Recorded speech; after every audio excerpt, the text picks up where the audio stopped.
میں نے اسپتال میں ایک نرس کی نوکری مجبوراً اختیار کی تھی۔ اسی طرح میری دیورانی کو بھی بیوگی کی مجبوری نے ایک خاتون پولیس اہلکار بنا دیا۔ ہم دونوں خواتین آپس میں کزن اور میٹرک تک تعلیم یافتہ تھیں۔ شادی بھی دو ایسے اشخاص سے ہوئی جو آپس میں کزن تھے اور ایک ہی کمپنی میں ملازمت کرتے تھے، لہٰذا ہماری رہائش ایک گھر میں ہی تھی تاکہ جب وہ ڈیوٹی پر ہوں ہم اکیلی نہ ہوں۔ ان دنوں ہمیں کسی ملازمہ کی سخت ضرورت تھی اور کوئی موزوں ملازم نہیں مل رہا تھا۔ اس وقت میرے 2 بیٹے اور زاہد کے 3 بچے تھے۔ 5 بچوں کا ایک آنگن میں کھانا پینا، لڑنا جھگڑنا، غرض ان کے شور شرابے میں دن گزرنے کا پتہ ہی نہ چلتا تھا، اور ہم دونوں مل کر گھر کا کام کر لیا کرتی تھی۔ جب ہم بڑے گھر میں شفٹ ہوئے تو اس کی صفائی ستھرائی میں کافی دقت محسوس ہوتی۔ اب ملازمہ کی حاجت ہوئی تو ایک روز ہم نے دل سے دعا کی، اے اللہ کہیں سے کوئی اچھی ضرورت مند عورت بھیج دے جو دن رات ہمارے پاس رہے تاکہ ہم کو اپنے کام کاج کے لیے ایک اچھی معاون میسر آ جائے۔ اتفاق کہ ہم دونوں ہی ایک ساتھ امید سے ہو گئیں۔ کہتے ہیں کہ کوئی گھڑی قبولیت کی ہوتی ہے، وہ بھی قبولیت کی گھڑی تھی۔ میں اور زاہدہ کٹیا پر بیٹھی دھوپ سینکنے ہوئے سبزی بنا رہی تھی اور بچے آنگن میں کھیل رہے تھے جب دروازے پر دستک ہوئی۔ میرے بیٹے نے دروازہ کھولا۔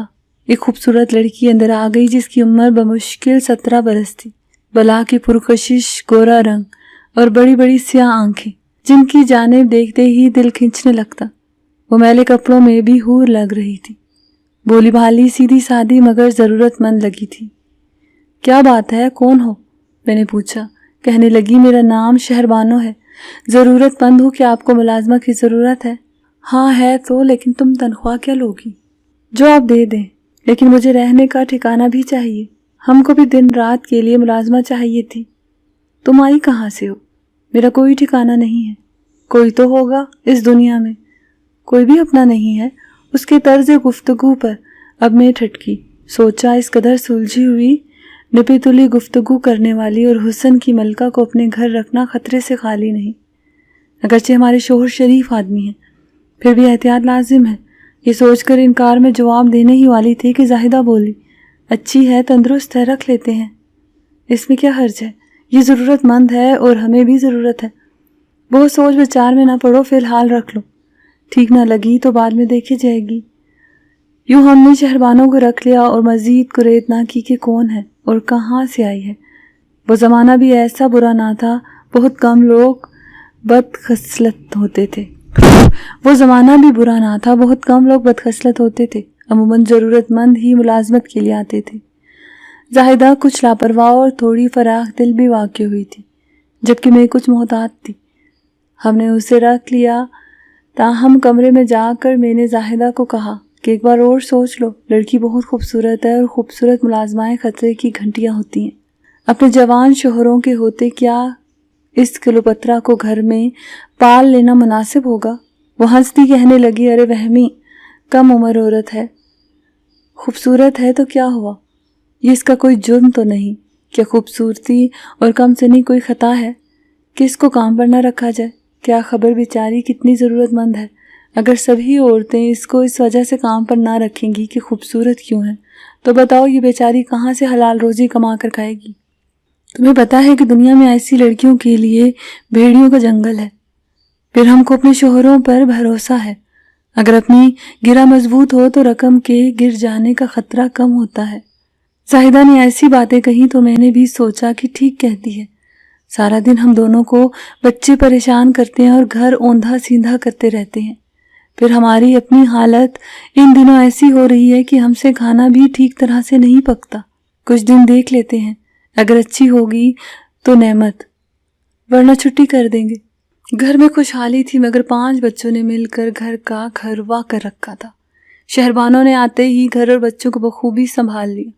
وہ خود کو ان پڑھ کہتی تھی، لیکن ان میں سوجھ بوجھ ایک تعلیم یافتہ بلکہ گریجویٹ خاتون جتنی ہی تھی۔ شہربانوں کو ہمارے گھر کام کرتے 6 ماہ گزر گئے۔ اس نے ہم کو ایک بار بھی شکایت کا موقع نہ دیا اور نہ اپنے کام میں کوتاہی برتی۔ ایک بار جب زاہدہ بچے کی پیدائش کے موقع پر اپنی والدہ کے گھر گئی ہوئی تھی اور میں گھر میں اکیلی تھی، میں نے عجیب بات نوٹ کی۔ میں صحن میں چارپائی پر لیٹی تھی کہ میری آنکھ لگ گئی۔ ذرا دیر بعد بچوں کی خسر پسر پر آنکھ کھل گئی۔ کیا دیکھتی ہوں کہ وہ میرے دیور یعنی ارشد بھائی کے کمرے کے پاس بند دروازے سے کان لگائے کھڑی ہیں، جیسے اندر کی سرگوشیاں سننے کی کوشش کر رہے ہیں۔ میں اٹھ بیٹھی اور ان کو بلایا۔ وہ دوڑے میرے پاس آ گئے۔ میں نے کہا تم وہاں کھڑی کیا کر رہے ہو؟ کہنے لگے اندر ابو جی ہیں۔ تو کیا ہوا؟ میں نے زاہدہ کے بڑے لڑکے احسان سے کہا جس کی عمر ان دنوں 11 برس تھی۔ تمہارے ابو کا کمرہ ہے، وہ اندر آرام کر رہے ہوں گے۔ اس پر وہ بولا وہ اکیلے نہیں ہیں، اندر اور بھی کوئی ہے۔ اور کون ہے؟ وہ کچھ ہچکچایا۔ تبھی شہربانو کا خیال آ گیا، شہربانو کہاں ہے؟ میں نے پوچھا اس کو بلاؤ۔ میرے بیٹے شجاعت نے جواب دیا شہربانو آپ ہی تو اندر ہیں۔ اس نے اپنے چچا کے کمرے کی جانب اشارہ کیا۔ اس انکشاف پر میں اٹھ بیٹھی۔ اچھا وہ صفائی کرنے گئی ہوگی، تم جاؤ جا کر کھیلو۔ بچے اپنے کمرے میں چلے گئے، لیکن مجھے تو جیسے سانپ سونگھ گیا۔ میں کیسے دیور کے بارے میں ایسی ویسی بات زاہدہ سے کہہ سکتی تھی؟ رشتہ ہی ایسا تھا۔ اگر بہن کو خبردار نہ کرتی تو اس کے ساتھ دشمنی ہوتی، چپ رہتی تو میرا کلیجہ چلتا رہتا۔ کمرے کے اندر کا حال تو خدا کو معلوم، بوتان لگانے سے بھی جی کام چاہتا تھا۔ خدا جانے خیر کی بات ہو تو اسے شر بنا کر پیش کرنا بھی قیامت کو آواز دینے کے مترادف تھا۔ میرا جی گم و گم میں تھا، یہ سوچ کر کہ دیور نے اندر خود کمرہ بند کیا ہے یا شہربانوں کی رضامندی شامل ہے۔ کچھ غلط سوچتے ہوئے دل کام جاتا تھا۔ اندر اندیشوں کے سام ڈستے رہے۔ صبح ایک فیصلے پر پہنچ گئی کہ اس بات کا کسی سے ذکر نہ کروں گی، اپنے شوہر اور نہ زاہدہ سے۔ بس خیر اسی میں ہے کہ زاہدہ کے آنے سے پہلے اس خاتون کو چلتا کر دوں، جس کے بارے میں کچھ نہیں معلوم، کہاں سے آئی اور پہلے کہاں ٹھکانا تھا۔ اگلے روز میں نے شہربانوں کو بلا کر کہا کہ تم چھٹی کرو، کسی اور گھر جا کر نوکری تلاش کر لو، کیونکہ ہم کو اب تمہاری ضرورت نہیں ہے۔ میرے دیور نے یہ بات سن لی۔ وہ سامنے آ گئے اور کہا کہ شہربانو میری بیوی کی ملازمہ ہے، آپ اس کو نہیں نکال سکتی۔ زاہدہ آ جائے گھر، وہ چاہے گی تو نکال دے گی۔ مجھ سے پہلی بار دیور نے اس طرح دو بدو بات کی تھی، ورنہ وہ میرا بہت لحاظ کرتے تھے۔ ایک ادنا سی نوکرانی کی خاطر جب انہوں نے سخت لہجے میں مجھ کو تنبیہ کر دی تو میں ساکت رہ گئی، عزت اسی میں جانی کہ ان کے منہ نہ لگوں، بلکہ زاہدہ کے آنے تک برداشت کر لوں اور خاموش ہو جاؤں۔ ایسا نہ ہو کہ دیور بھائی اپنی بات پر اڑ جائیں اور ملازمہ کے سامنے میری سبکی ہو جائے، جیسا ان کے تیور بتا رہے تھے۔ شوہر سے شکایت کرتی، اول تو وہ نہ مانتے، مان بھی لیتے تو اپنے کزن کے خلاف نہ جاتے۔ 1.25 ماہ بعد خدا خدا کر کے زاہدہ گھر آ گئی۔ میں تو سخت کشمکش میں تھی، دیور کا بھی ڈر، اور زاہدہ سے کہوں تو کہوں کیسے۔ مجھے بجھا بجھا دے کر بالآخر زاہدہ خود ہی بولی۔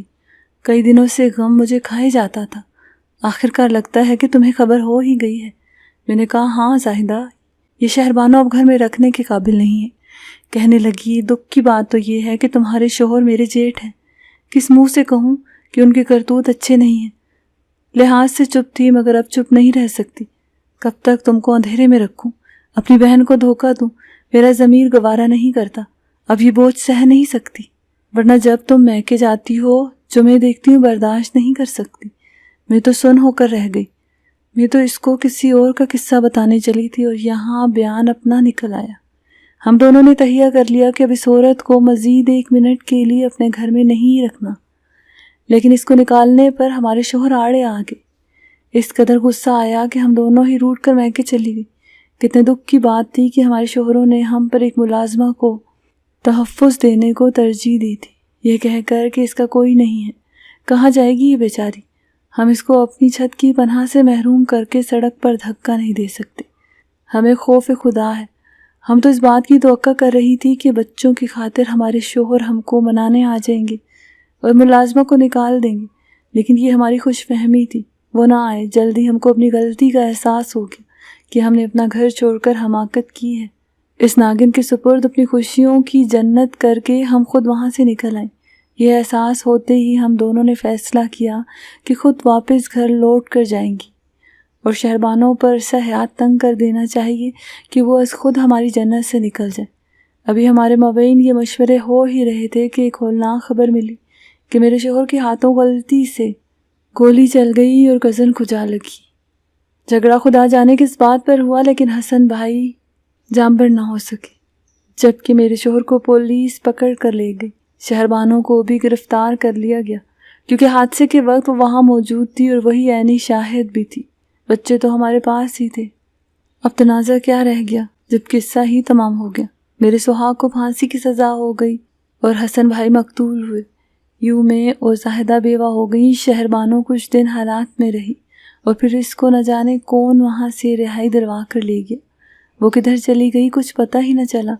کچھ دن سوگ منانے کے بعد ہم دونوں کو اپنے بچوں کا پیٹ پالنے کی فکر نے ستانا شروع کر دی۔ مجھے میری ایک سہیلی کی وساطت سے نرسنگ کے شعبے میں ملازمت مل گئی، جبکہ زاہدہ کو محکمہ پولیس میں نوکری ملی۔ اس طرح ہم اپنے بچوں کے لیے ملازمت پر جانے لگے۔ عرصہ گزر گیا کہ ایک روز عجب واقعہ ہوا جو کہ باعث عبرت بھی تھا اور دل دہلا دینے والا بھی تھا۔ وقت تو کسی کا دوست نہیں، وہ گزرتا ہے تو گزرتا چلا جاتا ہے، اسے کوئی روک نہیں سکتا۔ بے مروت وقت اگر آنکھیں پھیر لے تو اسے کوئی منا نہیں سکتا۔ میں اور زاہدہ پرسکون زندگی جیتے جیتے جب اچانک وقت کے پیروں تلے آ گئیں تو وہ کٹھن گھڑیاں اور پل بھی بالآخر بیت ہی گئے۔ بچے جوان ہو گئے۔ میں اور زاہدہ ریٹائرمنٹ کی عمر کو پہنچنے والے تھے کہ ایک روز ہم نے شہربانو کو دیکھا۔ میں تو نہ پہچان سکی مگر محکمہ پولیس میں خدمات دینے والی میری کزن اس کو پہچان لیا۔ وہ میرے پاس آئے اور کہا کہ ابھی چلو، تمہیں کچھ دکھانا ہے۔ میں اسپتال میں تھی اور شہربانو کو بھی اسی اسپتال کے مردہ خانے لایا گیا۔ زاہدہ اس کے ساتھ اسی وین میں آئی تھی۔ اس کو جب مردہ خانے کی بینچ پر ڈالا گیا وہ تب بھی ہمراہ تھی۔ میں ڈیوٹی ختم کر چکی تھی۔ زاہدہ نے مجھے بازو سے پکڑ لیا، بولی گمان ہے جس کی وجہ سے تمہارا میرا گھر تباہ ہوا اس کا آخری دیدار کر لو۔ میں حیران اس کے ساتھ چلی گئی۔ ایک بے جان جسم جس کا حسن رخصت ہو چکا تھا اور بدن پھولا ہوا تھا، مٹی کی ڈھیری بنی سول اسپتال کے مردہ خانے کی پتھریلی بینچ پر بے سود پڑی تھی۔ یہ ہے شہربانو، وقت کی کلوپترا، حور شمائل۔ آج دیکھو ظالم وقت اور شفاق زمانے نے اس کا کیا حال کیا ہے۔ یہ پوسٹ مارٹم کے لیے آنے والی پولیس سرجن کے انتظار میں بے یار و مددگار پڑی ہے۔ اس کی حسرت بھری کھلی آنکھیں پتھرائی ہوئی تھی جو کہ مردہ خانے کی چھت پر نہ جانے کیا ڈھونڈ رہی تھی۔ بھائی روس کی ادھیڑ عمر نام نہاد مہا اور اس کا نام نہاد سوتیلا باپ، جن کا شہربانو سے حقیقی خون کو کوئی رشتہ نہ تھا، بے چینی کے عالم میں لکڑی کے بینچ پر بیٹھے تھے۔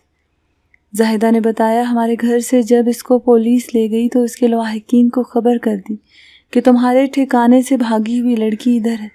پھر بھاری رشوت لے کر انہوں نے شہربانو کو ان کے حوالے کر دیا۔ زاہدہ نے بتایا کہ جب میری ڈیوٹی نیپر روڈ کے قریب والے تھانے میں لگی، یہ کبھی کبھی وہاں آ کر تھانے دار سے بات کرتی تھی۔ نزدیک ہی وہ بلڈنگ تھی جس کو ان دنوں بلبل ہزار داستان کے نام سے پہچانا جاتا تھا۔ آج وہاں سناٹا چھایا ہوا تھا۔ وہاں کی مکین لڑکیاں سہمی ہوئی غم سے نڈھال شاید سوچ رہی تھی کہ اب جب پولیس والے اور گنڈے ان کو تنگ کریں گے تو کوئی شہربانو ان کو بچانے نہیں آئے گی۔ یہ تو شیر دل شہربانو تھی جو پولیس والوں سے بھڑ جاتی تھی۔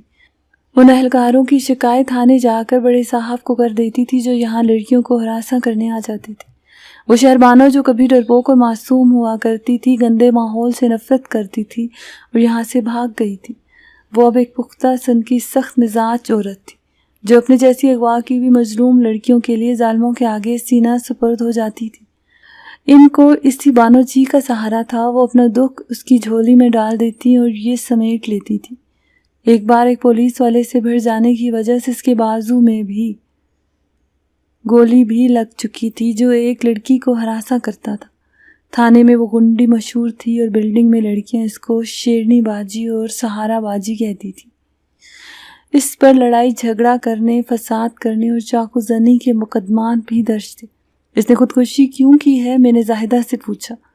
جن لوگوں نے اس کو بچپن میں اغوا کیا اور اپنے اڈے لائے ان میں ہی اس کی نام نہاد ماں بھی تھی، جس سے گزشتہ رات اس کا جھگڑا ہو گیا تھا۔ تبھی اس نے نشہ آور گولیوں کی پوری شیشی حلق میں انڈیل لی اور پھر اس کی حالت بگڑ گئی۔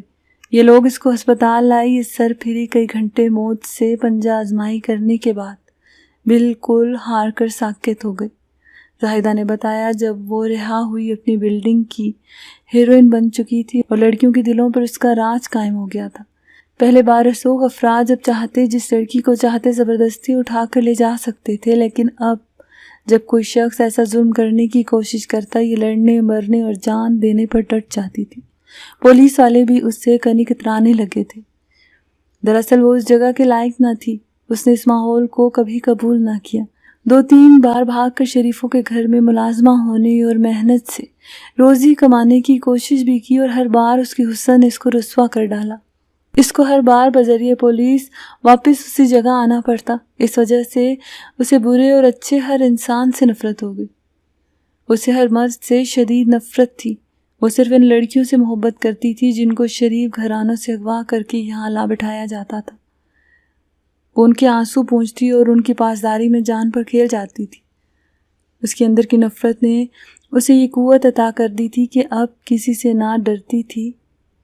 اس کا آئیڈیل ایک شریف شوہر اور ایک آبرو مندانہ زندگی گزارنا تھا، جو اس کے نصیب میں نہ تھی۔ اس غم کو غلط کرنے کے لیے اس نے نشے کا سہارا لیا۔ رفتہ رفتہ وہ بدترین منشیات کی خطرناک حد تک عادی ہو گئی۔ شہربانو جب زندگی کا مقدمہ ہار گئی تو اس کے خلاف سارے مقدمات خود بخود ختم ہو گئے۔ ایک ایسی فلاحی تنظیم نے اس کو بھی دفنا دیا جو لاوارث میتوں کو دفناتی تھی، لیکن اس کی قبر پر قرآن خوانی کرانے والا کوئی نہ تھا اور نہ کوئی فاتحہ پڑھنے والا۔ اس کی وہ نام نہاد ماں جس کے پاس رہتی تھی وہ بھی اس کی قبر پر نہیں گئی۔ اس کے لیے کسی آنکھ سے شاید ہی کوئی آنسو ٹپکا ہو۔ اللہ اس کی مغفرت کرے۔